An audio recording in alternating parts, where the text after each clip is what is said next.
Ada satu titik dalam hidup ketika kita lelah bukan karena tubuh, tetapi karena jiwa yang terlalu sering dipaksa melawan. Melawan keadaan yang tidak sesuai harapan. Melawan orang-orang yang tidak mengerti. Melawan masa lalu yang seharusnya sudah kita lepaskan. Melawan diri sendiri yang sebenarnya hanya ingin tenang. Terkadang kita berjuang begitu keras sampai lupa bertanya, benarkah semua ini harus kulawan? Di antara keramaian hidup yang tak pernah berhenti, ada saat-saat ketika kita merasa seperti berdiri di tengah badai. Angin datang dari segala arah, membawa suara-suara yang menuntut kita untuk terus kuat, terus bertahan, terus melawan agar dianggap tidak kalah. Kita berpikir bahwa satu-satunya cara untuk bertahan adalah dengan merapatkan dada, mengencangkan rahang, dan menahan semua beban itu sendirian. Namun Taoisme datang seperti bisikan lembut dari gunung jauh, bahwa ada kemenangan yang tidak membutuhkan pertempuran. Ada kekuatan yang tidak perlu diucapkan. Ada cara hidup yang tidak membuat dada sesak, tetapi membuat jiwa kembali pulang. Taoisme mengajarkan bahwa hidup bukanlah tentang siapa yang paling keras kepala, atau paling kuat melawan.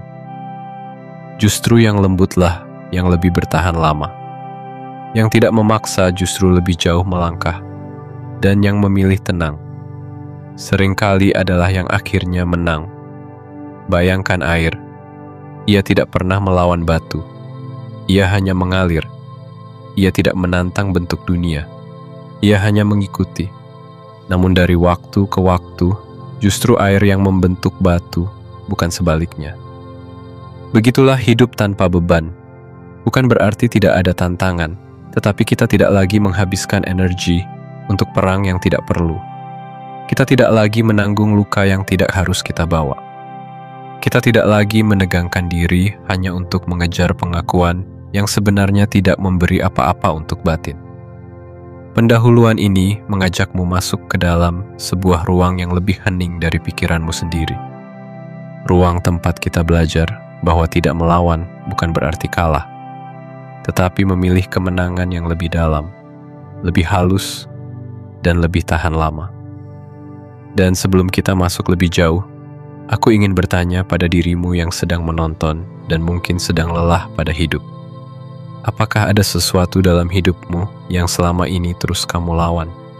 Padahal jauh di dalam hati kamu tahu kamu tidak harus melawannya. Tulis di kolom komentar. Sekadar 1 atau 2 kalimat saja. Bukan untukku, tetapi sebagai cara halus bagi dirimu sendiri untuk mulai meletakkan sedikit beban yang selama ini kamu genggam. Karena terkadang, perjalanan menuju kemenangan tanpa melawan dimulai dari keberanian untuk mengakui apa yang selama ini membebanimu. Bagian 1. Melepaskan kebutuhan untuk selalu mengendalikan. Ada satu sifat manusia yang paling sering membuat hidup terasa berat. Kebutuhan untuk selalu mengendalikan segalanya. Kita ingin mengatur hasil, mengendalikan orang lain, menentukan arah keadaan, bahkan berusaha membuat hidup berjalan persis seperti peta yang kita gambar sendiri. Kita lupa bahwa dunia ini jauh lebih luas daripada rencana-rencana kecil yang kita simpan di kepala.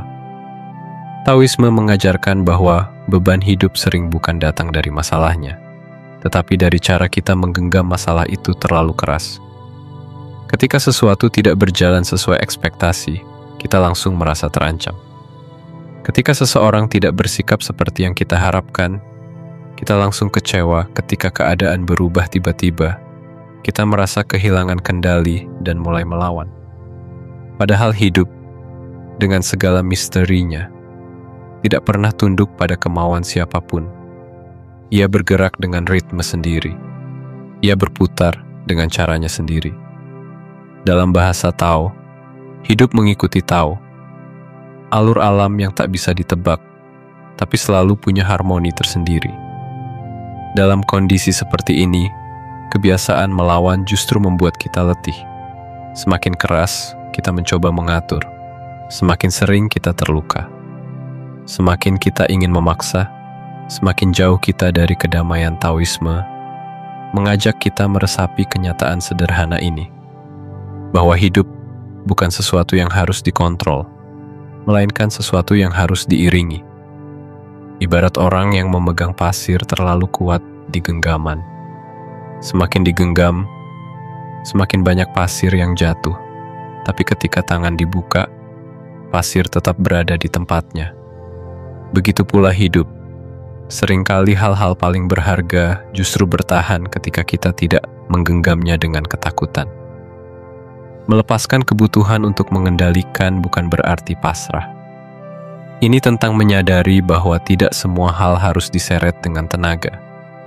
Ada hal-hal yang justru bergerak lebih baik ketika kita berhenti memaksanya. Lihatlah air. Ia tidak memerintah sungai untuk terbuka. Ia hanya mengalir mengikuti celah kecil yang tersedia. Tapi akhirnya, justru air yang membentuk sungai, bukan sebaliknya. Kekuatan air bukan pada kekerasannya, tetapi pada cara ia menyatu dengan keadaan, hingga keadaan itu sendiri yang memberi jalan untuknya.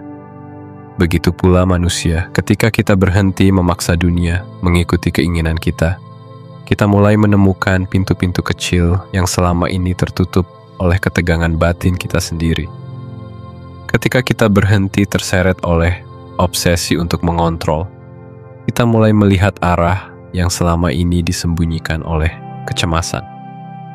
Dalam Taoisme, ada keyakinan bahwa segala sesuatu memiliki tempatnya masing-masing. Kehilangan, pertemuan, kesedihan, keberuntungan, hambatan, semua itu bukan musuh yang harus dilawan. Semua itu adalah gelombang-gelombang yang datang untuk mengajarkan kita bagaimana caranya tetap tegak tanpa harus berperang dengan air laut. Ketika kamu mulai belajar melepaskan kebutuhan untuk mengendalikan, kamu akan merasakan sesuatu yang sangat melegakan. Beban itu perlahan turun dari pundakmu. Hidup mungkin tetap penuh kejutan, tapi kamu tak lagi terhuyung-huyung menghadapinya. Kamu mulai selaras, bukan berperang. Kamu mulai mengalir, bukan meronta. Dan disitulah kemenangan yang pertama kali diperkenalkan oleh Taoisme. Kemenangan yang muncul ketika kita berhenti melawan apa yang memang bukan untuk kita kendalikan. Bagian 2. Menjadi air, seni mengalir tanpa terbentur. Taoisme selalu mengibaratkan manusia ideal sebagai air. Bukan tanpa alasan. Air adalah simbol kebijaksanaan yang paling halus, paling lembut, namun paling tak terkalahkan. Ia tidak menolak apapun, tidak memaksa apapun, tidak beradu keras dengan apapun. Namun pada akhirnya, dialah yang membentuk dunia. Lihat bagaimana air menghadapi batu besar. Batu itu keras, kaku, tidak mau bergerak.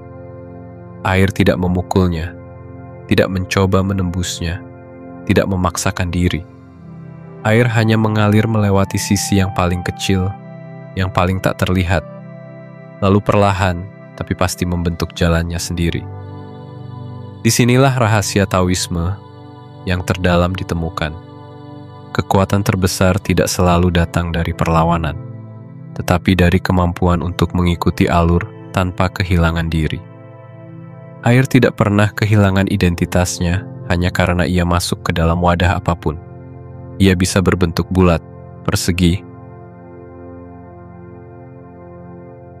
memanjang, tapi tetap air.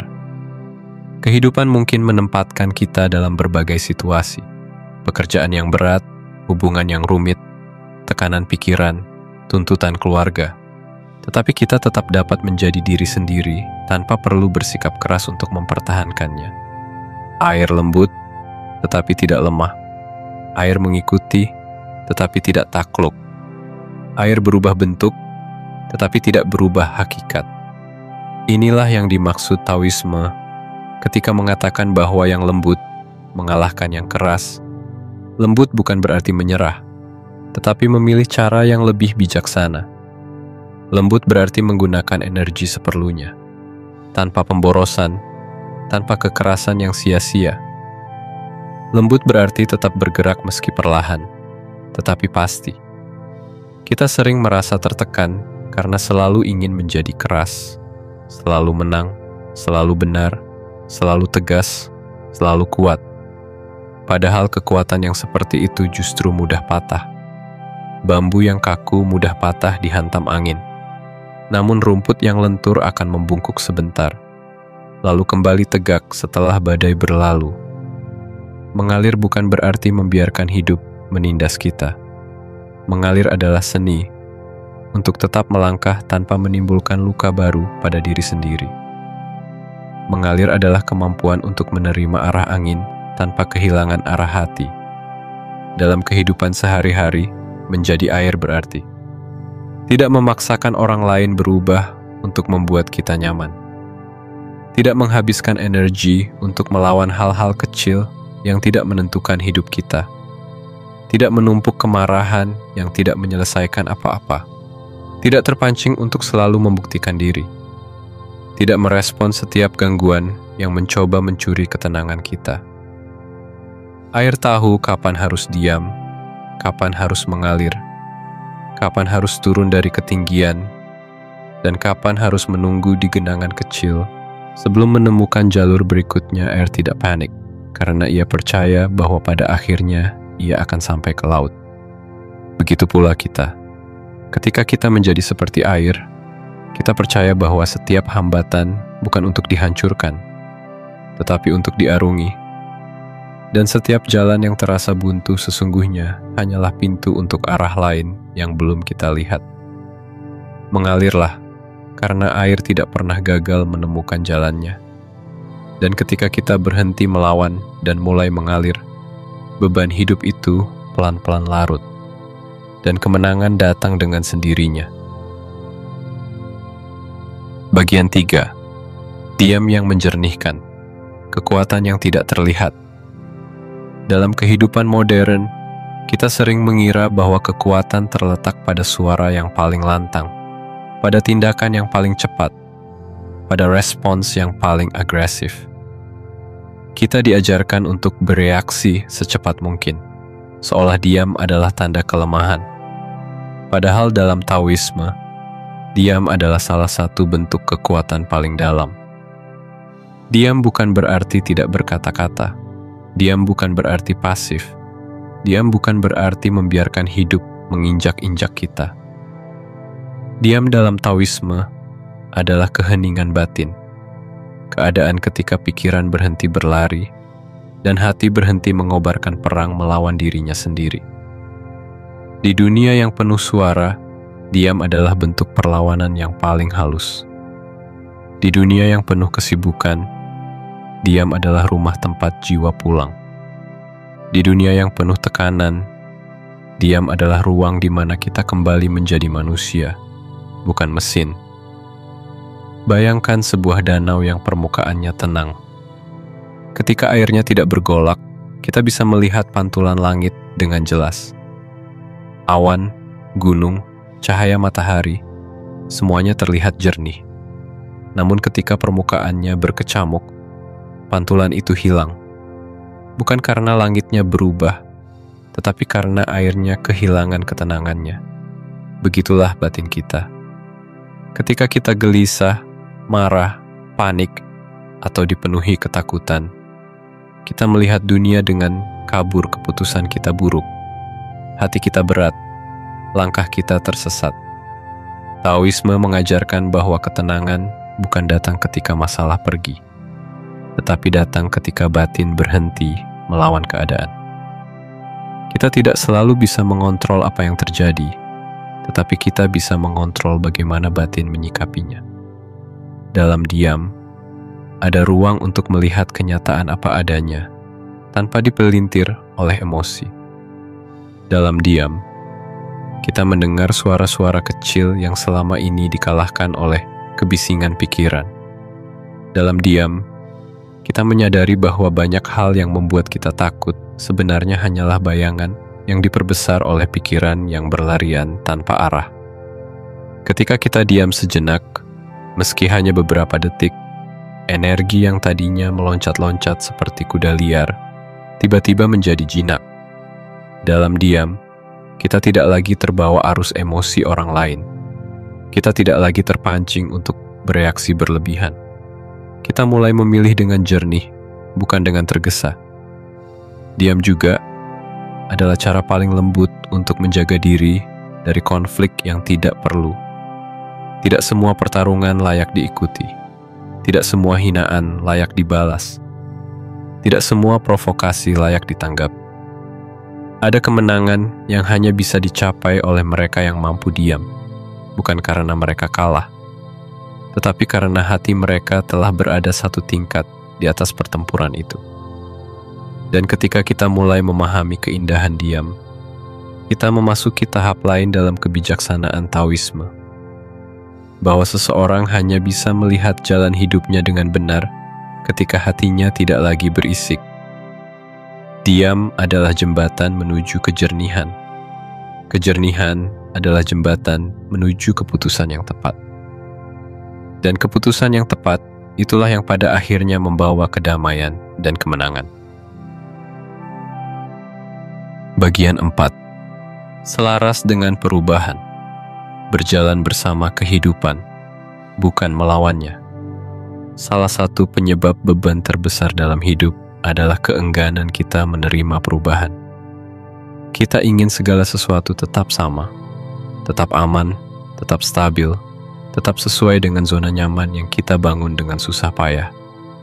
Ketika hidup berubah arah, kita panik. Ketika sesuatu tidak lagi seperti dulu, kita menolak. Ketika seseorang tidak lagi seperti yang kita kenal, kita menggenggam kuat-kuat, berharap mereka kembali. Padahal perubahan adalah hukum paling awal dari alam semesta. Segala sesuatu berubah, gunung terkikis, sungai berpindah jalur, pohon tumbuh lalu layu, manusia datang lalu pergi. Bahkan bintang pun mati. Taoisme mengajarkan bahwa perlawanan terhadap perubahan adalah perlawanan terhadap kehidupan itu sendiri. Dan tidak ada perang yang lebih melelahkan daripada perang melawan sesuatu yang memang tidak bisa kita hentikan. Ketika kita menolak perubahan, hati menjadi kaku. Ketika hati kaku, pikiran menjadi tegang.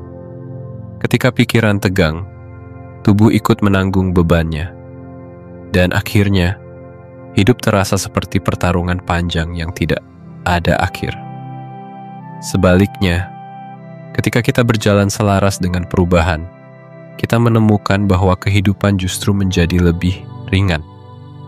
Bukan karena tantangannya menghilang, tetapi karena kita tidak lagi memaksakan hal-hal yang sudah tidak sesuai dengan waktunya. Perhatikan, musim-musim gugur tidak melawan ketika daun harus jatuh. Musim dingin tidak memaksa bunga untuk tetap mekar. Musim semi tidak tergesa-gesa, tetapi muncul ketika saatnya tiba. Musim panas tidak meminta maaf atas teriknya. Alam tidak pernah bertanya, "Kenapa aku harus berubah?" Alam hanya berubah, dan di balik perubahan itu selalu ada ritme yang mengandung harmoni. Dalam hidup kita, perubahan bisa datang dalam banyak bentuk. Pekerjaan yang harus ditinggalkan, hubungan yang harus dilepaskan, kesempatan baru yang datang tanpa diduga, kegagalan yang membuka jalan baru, kehilangan yang menyadarkan kita tentang makna. Seringkali kita takut bukan kepada perubahannya, tetapi kepada bayangan buruk yang kita ciptakan sendiri. Kita lupa bahwa banyak hal baik dalam hidup datang dari sesuatu yang awalnya menakutkan. Taoisme mengingatkan bahwa perubahan bukan musuh. Perubahan adalah guru-guru yang mengajari kita untuk tidak menggantungkan diri pada bentuk luar. Guru yang mengajari kita untuk tidak melekat pada keadaan tertentu. Guru yang mengajari kita bahwa hal-hal yang kita cintai pun punya musimnya. Ketika kita berjalan bersama perubahan, bukan melawannya, kita menemukan rasa percaya bahwa setiap pergantian arah membawa sesuatu yang kita butuhkan, meski kita belum mengerti hari ini. Seperti air yang tidak pernah menolak, ketika arus mengajaknya berbelok, kita juga belajar mengikuti alur kehidupan, bukan karena kita lemah, tetapi karena kita mengerti bahwa di sisi lain dari perubahan selalu ada hal yang menunggu untuk ditemukan. Dan pada saat hati sudah mampu menerima perubahan dengan lapang, beban itu turun dengan sendirinya. Bagian 5. Melepaskan keinginan untuk diakui. Diam-diam kuat tanpa perlu pembuktian. Di antara beban yang paling berat dalam hidup, ada satu yang sering tidak kita sadari. Keinginan untuk diakui. Kita ingin dihargai, dipuji, dimengerti, dibenarkan. Kita ingin dunia melihat usaha kita. Kita ingin orang-orang tahu betapa keras kita berjuang. Bahkan kadang, tanpa kita sadari, kita ingin orang lain menyesal karena pernah meremehkan kita. Keinginan untuk diakui ini diam-diam mengambil ruang besar di hati. Ruang yang seharusnya bisa digunakan untuk ketenangan taoisme, mengajak kita melihat dengan jujur bahwa kebutuhan untuk selalu dilihat adalah salah satu sumber kelelahan terdalam manusia. Kita bekerja keras bukan hanya untuk hidup, tapi juga untuk mendapatkan validasi. Kita membantu orang lain, tetapi diam-diam berharap mendapat apresiasi. Kita berbuat baik, tetapi berharap diperlakukan lebih baik. Kita bertahan dalam hubungan yang melelahkan karena takut dianggap gagal. Kita mengalah hanya agar terlihat hebat di mata banyak orang. Padahal ironisnya, semua itu justru membuat batin penuh beban. Dalam ajaran Tao, kemenangan terbesar bukan tentang mengalahkan siapapun, tetapi tentang melepaskan hasrat untuk membuktikan apapun. Ketika seseorang bisa berjalan tanpa peduli tepuk tangan, ia menjadi ringan. Ketika seseorang bertindak tanpa berharap balasan, jiwanya menjadi luas. Ketika seseorang tidak lagi mencari pengakuan di luar, ia menemukan pengakuan di dalam dirinya sendiri. Lao Tzu berkata, ia yang memuji dirinya sendiri tidak akan pernah bersinar. Maksudnya bukan untuk merendahkan diri, melainkan mengingatkan bahwa kebesaran sejati tidak datang dari pamer atau pengakuan, tetapi dari ketenangan yang lahir dari ketulusan tindakan.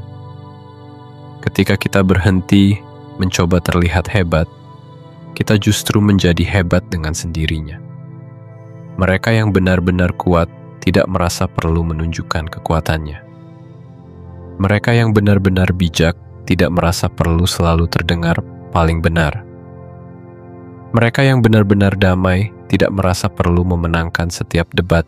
Taoisme mengajarkan bahwa orang yang tidak mencari pengakuan justru tidak tertaklukkan oleh penilaian siapapun. Ia tidak goyah ketika dipuji dan tidak runtuh ketika dikritik. Ia berdiri di dalam dirinya sendiri, seperti pohon besar yang akarnya dalam, tidak peduli angin lewat dari arah manapun.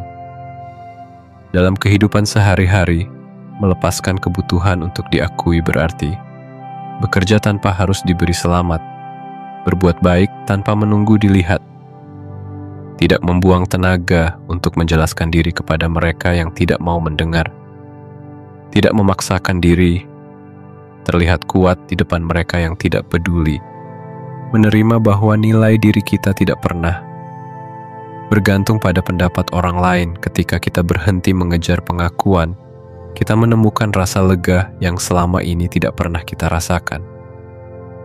Ada ruang baru dalam hati kita, ruang untuk tenang, ruang untuk bernapas, ruang untuk menikmati hidup apa adanya, tanpa tekanan tambahan. Kita tidak lagi kelelahan mengejar bayangan. Kita tidak lagi takut tidak dihargai. Kita tidak lagi memaksa dunia memahami kita. Dan anehnya, ketika kita benar-benar berhenti mengejar pengakuan, justru orang lain mulai menghargai kita dengan sendirinya. Karena ketenangan memiliki daya tarik yang tidak bisa dijelaskan. Inilah kemenangan yang diam-diam. Kemenangan tanpa panggung, tanpa sorak, tanpa lampu. Kemenangan yang hanya bisa dirasakan oleh hati yang telah merdeka dari penilaian siapapun. Bagian 6. Menang tanpa melawan. Jalan sunyi yang membebaskan jiwa. Pada akhirnya, perjalanan Taoisme selalu membawa kita ke satu titik paling penting. Kemenangan sejati tidak lahir dari perlawanan, tetapi dari kebijaksanaan memilih pertarungan mana yang layak diikuti dan mana yang lebih baik dilepaskan. Inilah inti dari tidak melawan tapi menang. Banyak orang berpikir bahwa untuk kuat, kita harus keras. Untuk dihargai, kita harus melawan. Untuk bertahan, kita harus membalas. Untuk tidak diinjak, kita harus menggertak. Namun Taoisme membalik seluruh pandangan itu, bahwa justru mereka yang paling tenanglah, yang paling tidak bisa dikalahkan. Lihatlah air. Ia tidak melawan batu, tetapi batu yang akhirnya mengalah. Ia tidak melawan gunung, tetapi gunung yang akhirnya terukir olehnya. Ia tidak mencari kemenangan, tetapi kemenangannya hadir karena ia tidak memaksakan apapun. Taoisme mengajarkan bahwa kehidupan bukan arena perang. Kita tidak harus berseteru dengan segalanya. Kita tidak harus menanggapi semua hinaan. Kita tidak harus membalas semua perlakuan buruk. Kita tidak harus membuktikan semua tuduhan salah. Kadang, diam adalah balasan terbaik. Kadang, mundur adalah langkah paling strategis. Kadang, melepaskan adalah kemenangan terbesar. Menang tanpa melawan bukan berarti membiarkan diri diinjak. Justru sebaliknya, itu berarti kita sudah begitu kuat hingga tidak perlu membuang energi untuk membalas semua hal kecil yang mencoba merusak ketenangan kita. Orang yang kuat tidak mudah dipancing. Orang yang kuat tidak tergesa-gesa bereaksi. Orang yang kuat tidak menjadikan tiap cerita sebagai perang. Ia memilih keheningan ketika perlu. Ia memilih membiarkan ketika itu bukan bagian dari jalannya. Ia memilih berjalan ke depan ketika pertarungan hanya menguras batin tanpa membawa makna. Terkadang, kemenangan hadir saat kita tidak merespons hal-hal yang tidak layak. Mendapatkan energi kita, karena setiap respons adalah energi. Setiap argumen adalah pertarungan. Setiap emosi adalah bagian dari jiwa yang kita korbankan. Dalam Taoisme, ada prinsip penting. Ia yang mengendalikan diri adalah pemenang terbesar. Bukan mengendalikan orang lain, bukan mengendalikan dunia luar, tetapi mengendalikan diri, reaksi, pikiran, dan keputusan kita. Ketika seseorang sudah mampu mengendalikan dirinya sendiri, tidak ada yang bisa mengalahkannya. Tidak ada hinaan yang bisa meruntuhkannya. Tidak ada omongan buruk yang bisa menembus jiwanya. Tidak ada orang yang bisa menggoyahkannya dari dalam. Ia menang, bukan karena menaklukkan orang lain, tetapi karena ia tidak lagi bisa digoyahkan. Dan disinilah beban hidup pelan-pelan hilang. Karena apapun yang terjadi di luar, tidak lagi menjadi badai di dalam. Karena dunia boleh gaduh, tetapi hati tetap jernih. Karena orang boleh berkata apapun, tetapi jiwa tetap tenang. Menang tanpa melawan berarti memilih jalan sunyi, jalan yang tidak penuh sorak-sorai, tetapi penuh kedamaian. Jalan yang tidak membutuhkan tepuk tangan, tetapi memberikan kebebasan. Jalan yang tidak memberikan kemenangan yang terlihat, tetapi memberikan kemenangan yang paling sulit didapat. Kemenangan atas diri sendiri. Pada akhirnya, perjalanan memahami Taoisme membawa kita pada satu kesadaran yang sederhana, namun mendalam. Hidup tidak harus dihadapi dengan pertarungan, tetapi dengan kebijaksanaan untuk memilih kapan harus diam, kapan harus mengalir, dan kapan harus melepaskan. Kita sering diajarkan bahwa untuk menang kita harus melawan, namun Taoisme menunjukkan wajah lain dari kemenangan. Kemenangan yang tidak membutuhkan benturan, tidak menghabiskan tenaga, dan tidak menambah luka. Kemenangan yang hadir ketika kita berhenti memaksa dunia berjalan sesuai keinginan kita dan mulai berjalan selaras dengan alurnya. Tidak melawan bukan berarti menyerah. Tidak membalas bukan berarti kalah. Tidak mengejar pengakuan bukan berarti tidak berharga. Justru, di tengah keheningan itulah manusia menemukan dirinya yang paling kuat, paling jernih, paling bebas. Ketika kita mengikuti alur air, hati menjadi ringan. Ketika kita menerima perubahan, pikiran menjadi luas. Ketika kita melepaskan pengakuan, jiwa menjadi damai. Ketika kita berhenti melawan hal-hal yang tak perlu, kita memenangkan sesuatu yang tidak bisa diambil siapapun. Ketenangan batin. Hidup tanpa beban bukan hidup tanpa masalah, tetapi hidup yang tidak lagi menjadikan setiap masalah sebagai pertarungan. Kehidupan tetap berputar, angin tetap berubah arah, dan orang-orang tetap bersuara. Namun ketika kita sudah memahami inti Tao, semuanya terasa lebih mudah. Kita melihat dunia bukan sebagai musuh, tetapi sebagai arus yang bisa kita arungi dengan kelembutan. Lao Tzu pernah menulis, hidup yang sederhana adalah hidup yang selaras. Dan untuk selaras, kita tidak perlu menjadi keras. Kita hanya perlu kembali menjadi manusia yang mengalir. Manusia yang tidak memaksa, tidak membenci, tidak menahan, tidak melawan tanpa alasan, tetapi tetap melangkah dalam ketenangan yang dalam. Sebelum kita menutup perjalanan ini, aku ingin mengajakmu merenung sejenak. Dalam hidupmu hari ini, pertarungan apa yang sebenarnya bisa kamu lepaskan? Beban apa yang bisa kamu letakkan? Bagian mana dalam dirimu yang ingin kembali tenang? Tulis di kolom komentar. Kadang, kalimat kecil yang jujur bisa membuka pintu besar dalam batin. Dan siapa tahu, dari satu komentar sederhana itu, perjalanan hidupmu mulai berubah. Pelan, lembut, tapi pasti.